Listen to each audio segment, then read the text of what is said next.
अस्सलाम वालेकुम दोस्तों। Dusty weather, सैंडस्टॉर्म्स।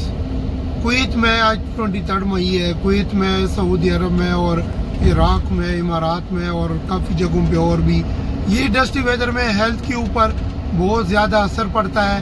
पहली बात तो ये है कि गैर ज़रूरी आप लोग घर से ना निकले। दूसरी बात ये है कि ड्राइव करते वक्त बहुत एहतियात करें। जब भी घर से निकले तो मुंह डाम के और कान जो है ना वो बचा के रखना, क्योंकि ये स्किन एलर्जी, कानों एयर एलर्जी और साथ नज़ला, जुकाम, खांसी, गले का खराश और स्पेशली ये ब्रीदिंग डिफिकल्टी, जो सांस का तकलीफ है, ये इसमें बहुत ज़्यादा हो जाता है। पिछले दिनों की रिपोर्ट है कि पिछले मंडे में इराक में जब ये हुआ था तो एक दिन में तकरीबन 5000 लोगों को सांस का तकलीफ हुआ था।